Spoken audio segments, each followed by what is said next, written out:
Bonsoir à tous, ravi de vous retrouver pour une nouvelle édition sur Monaco Info. Voici les titres de votre journal.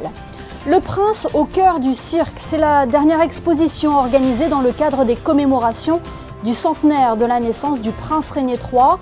Elle met en valeur le créateur du Festival international du cirque de Monte-Carlo, mais aussi sa passion pour les animaux et les circassiens.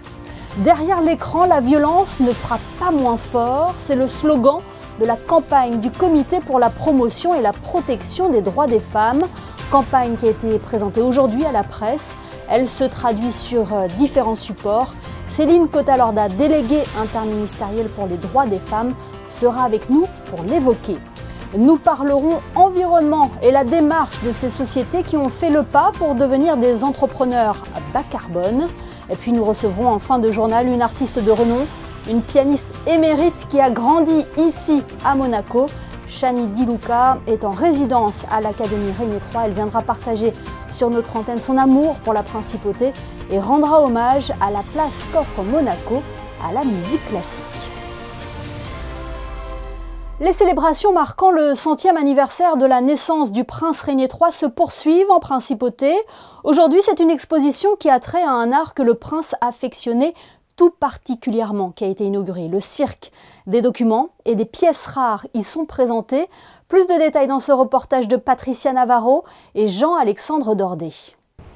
La clôture de l'année de commémoration du 100e anniversaire du prince Régnier III interviendra en janvier prochain lors de l'édition 2024 du Festival international du cirque de Monte-Carlo.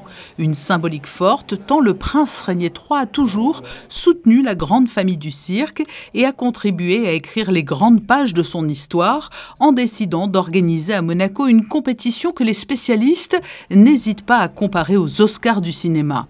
Et pour faire d'ores et déjà écho à cet attachement sans faille que le prince portait au cirque, l'exposition qui ouvre ses portes à l'ancien musée de l'automobile nous transporte dans cet univers où la beauté des costumes donne une magie supplémentaire aux performances réalisées sur la piste, et c'est un chapiteau lumineux qui accueille le visiteur. On a voulu vraiment montrer aussi les événements marquants du festival, des numéros qui resteront gravés à jamais dans nos cœurs et dans notre esprit. Et, mon père disait toujours les piliers du cirque, c'est les animaux, la comédie et l'acrobatie.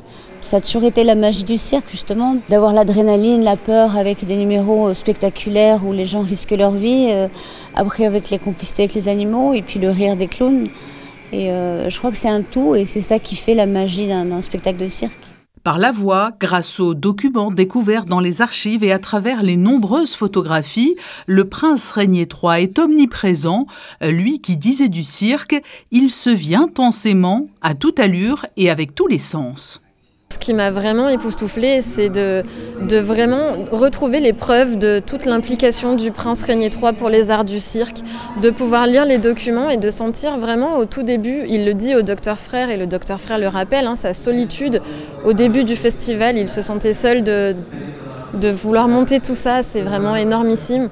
Et ça, j'ai pu le lire réellement, lire ses lettres, ses échanges, et ça m'a beaucoup surprise parce que quand on ne connaît pas trop, on se dit « Ah bah oui, il aimait le cirque », mais non, il était au cœur du cirque. La collection présentée pourrait bien donner des idées de musée à la princesse Stéphanie, qui a repris le flambeau transmis par son père et qui est aujourd'hui en quelque sorte l'une des gardiennes du temple circassien. Si on faisait ce musée du cirque, il pourrait changer, vivre, évoluer, c'est-à-dire qu'on a tellement de matériel on peut changer même tous les mois, tous les 3 mois le contenu du musée. Donc c'est quelque chose que les gens pourraient venir voir 2-3 fois par an et être étonnés et redécouvrir des choses à chaque fois. Je pense que ça serait nécessaire et que Monaco rayonne aussi à travers le monde, à travers le festival du cirque. C'est le dernier bastion du cirque traditionnel, donc voilà. Et je pense que ça serait plus que bien, voilà, qu'on espère. Et cette grande collection de cirque va nous faire patienter jusqu'au mois de janvier qui coïncidera début 2024 aux 50 ans du festival. Elle est à découvrir à l'ancien musée de l'automobile jusqu'au 28 janvier.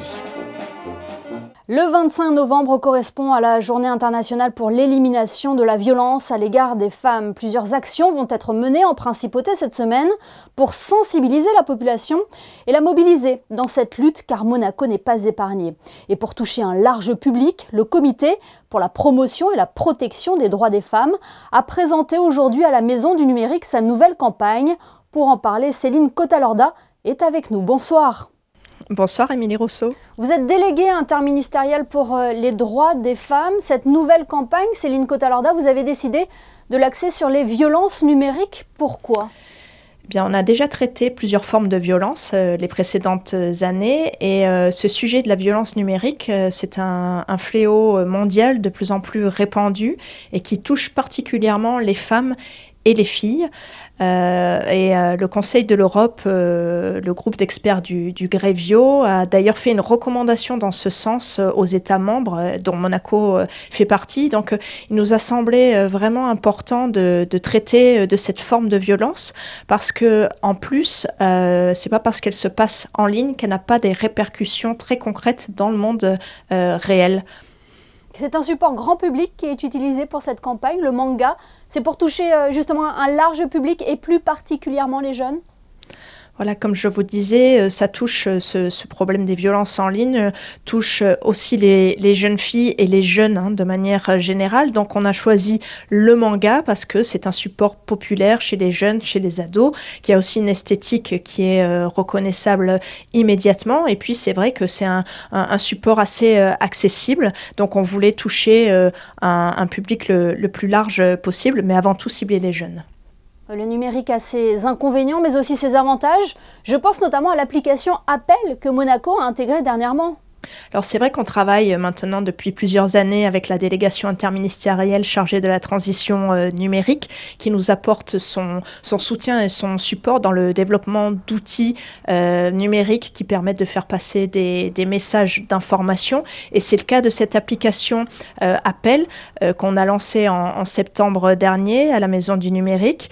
Et c'est une application qui est vraiment intéressante parce que vous avez de l'information sur tous les dispositifs d'aide et d'urgence monégasque, mais il y a surtout une fonctionnalité d'alerte qui permet de prévenir des proches de confiance si vous êtes en situation de danger. Donc oui, les outils numériques sont aussi nos amis et peuvent aussi nous aider dans les messages de prévention et d'information à faire passer. Et quels sont les autres moyens, les autres actions mises en place pour lutter contre les violences faites aux femmes en principauté ? Alors de manière après très concrète, on a un réseau très bien constitué de professionnels monégasques très impliqués sur le terrain, des professionnels des services de l'État au niveau sûreté publique, au niveau des services sociaux, et puis également dans la prise en charge des victimes, le tissu associatif avec l'association d'aide aux victimes d'infractions pénales qui intervient sur le terrain. Donc un maillage de professionnels, et puis ces professionnels, c'est important aussi de les former. Et là, c'est une des autres actions mises en place par le comité.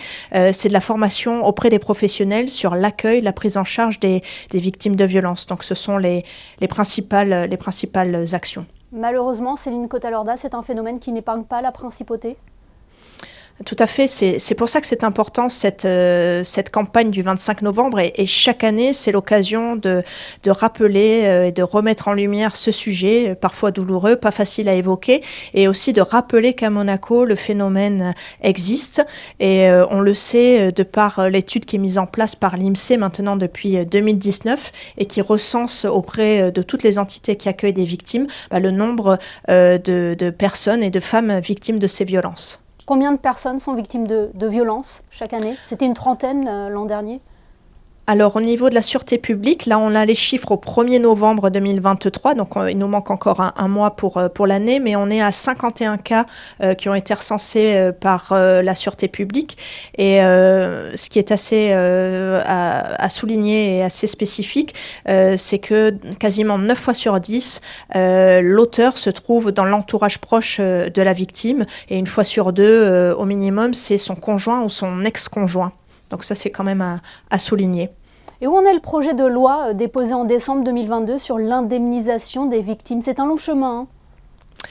Alors c'est vrai que le domaine législatif est aussi très, très important pour cadrer les choses et le gouvernement a déposé un projet de loi pour indemniser les personnes victimes de violences à caractère sexuel et l'idée derrière ce projet de loi c'est de pouvoir indemniser les victimes dont l'auteur serait insolvable ou pas en mesure de les indemniser et c'est aussi pour le gouvernement une manière de mieux protéger les victimes, de faire qu'il y ait une reconnaissance de ce qui leur arrive, parce qu'il n'est pas normal, parce qu'un auteur ne peut pas payer, que les personnes se retrouvent une nouvelle fois défavorisées et qu'elles soient les oubliées de la justice. Et donc ce projet de loi, pour répondre à votre question, est actuellement à l'étude au Conseil national qui devrait, mais c'est eux qui ont la main sur l'ordre du jour, le voter d'ici la fin de l'année 2023. Donc je l'espère pour améliorer la protection de l'ensemble des victimes d'infractions. Eh bien merci beaucoup Céline Cotalorda d'avoir été notre invitée ce soir. Merci à vous. Et plus de précision, la campagne vidéo du Comité pour la promotion et la protection des droits des femmes est à découvrir à la fin de ce JT. Nous le disions en début de cet entretien, cette campagne repose également sur la publication d'un manga. Les premiers exemplaires de cette édition spéciale ont été distribués cet après-midi aux élèves du collège Charles III. Le reportage de Christine Datomel et Lionel Bernardi. Hugo, il est où ? Hugo ? Et c'est un manga de Blitz qui a été remis à l'ensemble des élèves de 4e. L'objectif, faire comprendre aux adolescents à travers les mots et les dessins l'importance d'éliminer la violence de leur vie et notamment à l'égard des femmes.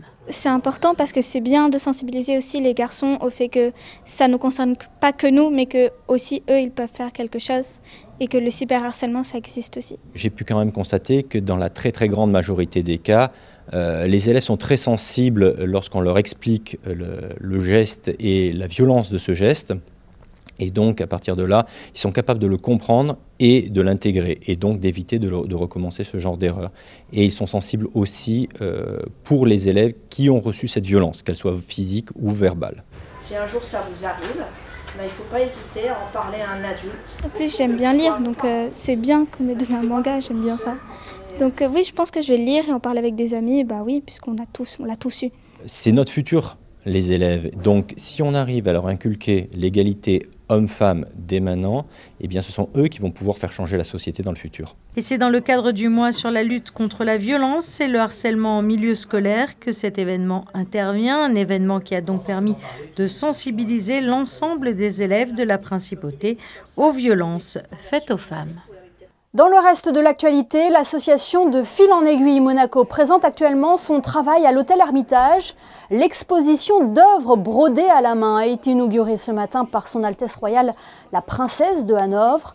L'occasion de découvrir des pièces qui ont nécessité de nombreuses heures de travail. Certaines d'entre elles sont proposées à la vente, comme cette reproduction de la Ferrari de Charles Leclerc. Les bénéfices seront reversés à des œuvres caritatives comme la Fondation Princesse Grace ou la MAD. La principauté s'est fixée pour objectif de réduire ses émissions de gaz à effet de serre de 55% à l'horizon 2030. Pour l'atteindre, il en va de l'engagement de tous. La mission pour la transition énergétique a proposé à une vingtaine d'entreprises de Monaco de les accompagner dans leur démarche bas carbone. Le programme a débuté il y a plusieurs mois. Quels enseignements en tirer? Élément de réponse avec Christine Datomel. Ce sont 21 sociétés de Monaco qui ont suivi cet accompagnement entrepreneur bas carbone, une convergence qui se voulait entre développement économique et transition énergétique. Pourquoi c'est important pour les sociétés? Alors non seulement c'est une priorité pour le gouvernement, on connaît les valeurs et la politique environnementale de Monaco. C'est important aussi selon nous parce que ces sociétés elles vont grandir, elles vont rayonner à l'international. Donc c'est important de montrer l'exemple et d'illustrer ces valeurs. Et aussi on est persuadé que même d'un point de vue business c'est important pour elles de se soucier de ces sujets parce que ça va les rendre plus résilientes envers par exemple la hausse des prix, divers sujets qui sont très en lien avec l'environnement. l'environnement et aussi leur permettre d'être plus compétitives et de tirer leur épingle du jeu. Durant plusieurs mois, les entrepreneurs monégasques ont pu participer à divers ateliers collectifs et à différents coachings.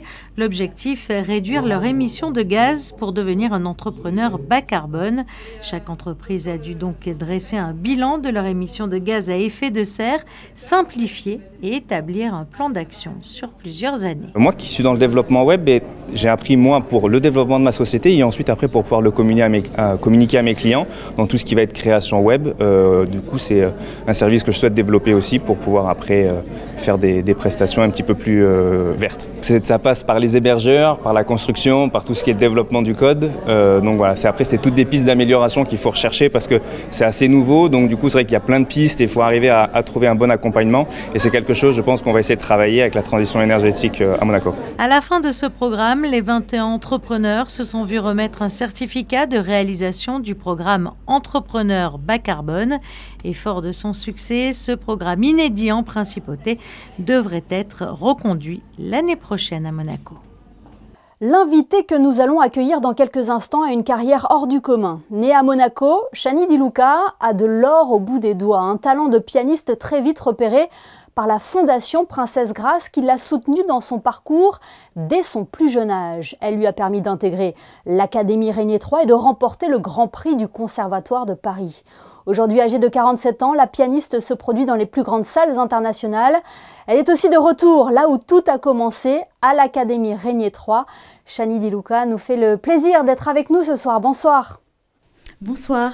Vous êtes depuis octobre dernier artiste en résidence à l'Académie Régnier III. Comment s'est faite cette collaboration avec la mairie de Monaco? Écoutez, c'était une initiative de Jade de Sapolin. Donc c'est vraiment grâce à elle, la directrice de l'Académie de musique, que l'idée a émergé. Mais je dois dire que évidemment il y a eu avant tout le maire, Monsieur Marsan, qui a eu cette volonté dans ses grands projets pour Monaco d'établir cette résidence pour créer une émulation autour de la musique classique avec les jeunes élèves de l'Académie de musique de Monaco en relation avec des élèves qui viennent de l'étranger. Donc pour moi, ça a été évidemment très émouvant de revenir aux sources et rendre en quelque sorte à Monaco ce que Monaco m'a donné puisque je suis musicienne grâce à la principauté. Justement, quel souvenir gardez-vous de votre passage à l'Académie Régnier III ? En tout cas, c'est un souvenir qui est fondamental puisque j'étais vraiment formée dès l'âge de 5 ans par les tests établis grâce à la famille princière, à la princesse Grace, qui avait eu cette idée de détecter les enfants dans les écoles maternelles. Donc pour moi, c'est une sorte de fée qui a accompagné ce parcours. Et ensuite, tout au long de ces années, pratiquement 15 ans à l'Académie, j'ai été formée par des professeurs remarquables, Dubravka Kovacevic, toute la formation musicale de très haut niveau. D'ailleurs, que j'ai pu constater par la suite en parcourant d'autres conservatoires, de voir qu'être à Monaco, c'était une chance. Il y avait vraiment une éducation de haut niveau par rapport à la musique classique, au piano, de jouer avec orchestre, l'orchestre de Monte-Carlo, qui a été mon premier orchestre à l'âge de 14 ans. Donc ce sont vraiment des souvenirs qui m'ont forgé en tant qu'artiste et ensuite qui m'ont donné des ailes pour aller avoir mon premier prix au Conservatoire de Paris et parcourir le monde aujourd'hui pour mes concerts. C'était donc naturel et évident pour vous de participer à ce projet, j'imagine. Écoutez, pour moi, c'est vraiment très émouvant de rencontrer déjà la nouvelle génération de musiciens ici à Monaco, les élèves. J'ai des élèves de Laurent Alonso, de Dubravka Kovacic, qui était mon professeur. Et puis, par ailleurs, de faire venir des élèves du monde entier. Donc, c'est une classe qui est appelée à partir d'une audition, un concours d'entrée avec une sélection très précise. Et on a eu la chance d'avoir des demandes de partout en Europe, de Genève, de Berlin, de Zurich, des élèves qui ont fini le Conservatoire de Paris, qui sont en formation professionnelle à Paris, à Lyon. Certains sont professeurs, certains sont concertistes déjà. Et donc, il y a vraiment ce niveau extrêmement abouti d'artistes qui cherchent justement à peaufiner, à approfondir leur interprétation. Et je crois que Monaco a cette vocation de former des artistes, d'ouvrir l'esprit et de continuer justement cette philosophie à travers cette classe. Pour moi, ce sont des valeurs qui m'importent infiniment. Vous avez déjà cité quelques noms, Shani Di Luca, mais quand on feuillette votre CV, on lit également le nom d'Hélène Grimaud, de Laurence Foster. Ce sont des habitués de la principauté. Oui, écoutez, Laurence Foster, ça a été mon premier chef, mon premier concerto, après celui de l'Académie. Donc, évidemment, l'Académie de musique donne accès à l'orchestre très jeune. Donc, c'était le directeur de l'époque, M. Moscato. Mais mon premier grand concert, ça a été avec Laurence Foster, qui m'a dirigée dans le concerto de Grieg à l'Auditorium Régnier 3, qui a joué avec les plus grands, qui est un ami de Barenboim, de Zubin Mehta. J'ai par la suite joué dans la fondation de Zubin Mehta. Donc, c'est vraiment des légendes. À Monaco, on a la chance de côtoyer des artistes de très haut niveau. Ça a été aussi une partie pour moi ça a été très formateur d'écouter les plus grands dès mon jeune âge. Hélène Grimaud, je me suis retrouvée à Nice à jouer en première partie de son concert, et c'est elle qui m'a encouragée lorsque j'avais 12 ans à devenir professionnelle et rentrer au Conservatoire de Paris. Donc c'est vrai que ces grands artistes nous inspirent et ça donne un souffle aussi pour les jeunes. On le comprend, Chani Di Luca, quand on vous entend, la principauté est vraiment ancrée dans votre cœur. Est-ce que votre installation pourrait durer dans le temps ? Écoutez, en tout cas, c'est une expérience inédite. Le fait que cette classe, cette résidence existe depuis donc cette année, je crois que c'est aussi une idée de collaboration avec les professeurs de Monaco, l'idée d'équipe, puisqu'il y a des professeurs formidables à l'Académie. L'idée, c'est vraiment d'échanger, de pouvoir enrichir avec mon expérience, mes réflexions, l'enseignement déjà de très haut niveau à Monaco. Et l'idée, là, pour l'instant, on est parti sur 3 ans avec la mairie de Monaco. Donc, je suis très, très reconnaissante à la mairie de Monaco, à M. Marsan et à toute l'équipe, à l'adjoint à la mairie, de ce soutien, de cet enthousiasme de chaque instant, à chaque étape. Je sais que c'est une expérience nouvelle pour tout le monde, mais je crois qu'on a tous à cœur que cela dure et que cela fasse rayonner aussi l'Académie de musique de Monaco de façon internationale, puisque tous ces élèves viennent de très loin pour suivre ces cours.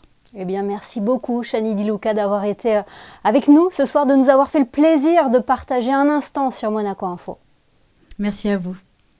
Le reportage qui va suivre met en lumière un échange témoin des bonnes relations que la principauté et son voisin français entretiennent.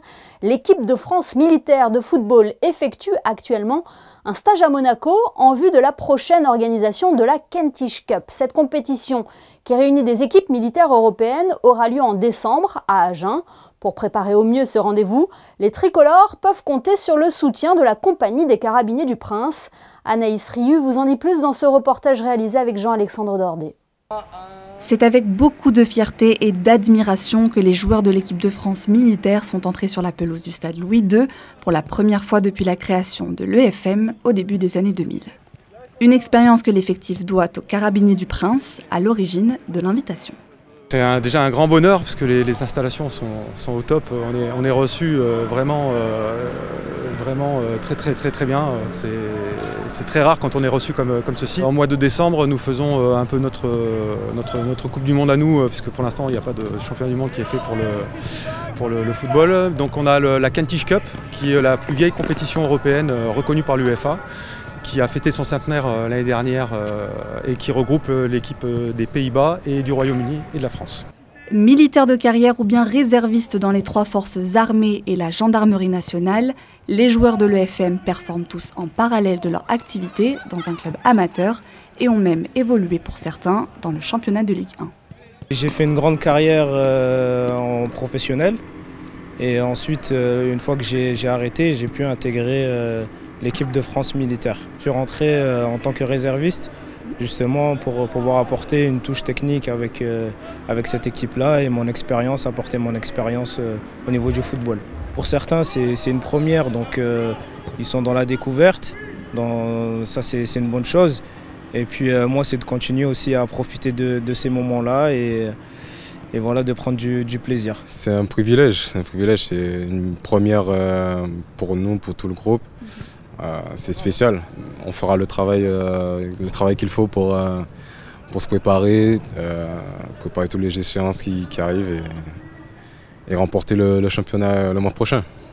Une compétition dans laquelle l'équipe de France est à ce jour la plus titrée, avec 31 victoires, dont l'année dernière lors de l'édition centenaire. Ce journal touche à sa fin. Avant de nous quitter, découvrons ensemble les prévisions météo. Bonsoir Christine Datomel. Quelle est la tendance pour la journée de mercredi ? Bonsoir Émilie, bonsoir à tous. Demain, quelques passages nuageux sont prévus. Ils disparaîtront durant la journée. C'est une journée qui est plutôt dans l'ensemble ensoleillée avec des températures comprises entre 11 et 17 degrés. Le soleil se lèvera à 7h31 et se couchera à 17h01. Demain, nous souhaitons une bonne fête aux Céciles. Sainte Cécile qui est la sainte patronne des musiciens. Ce journal est à présent terminé. Merci de nous avoir suivis. On se quitte avec les photos de Frédéric Nébinger qui sublime ce soir l'exposition Le Prince au cœur du cirque, présentée à l'ancien musée de l'automobile à Fontvieille jusqu'au 28 janvier 2024. L'entrée est d'ailleurs libre et gratuite. Passez une excellente soirée et rendez-vous demain pour un nouveau JT sur Monaco Info.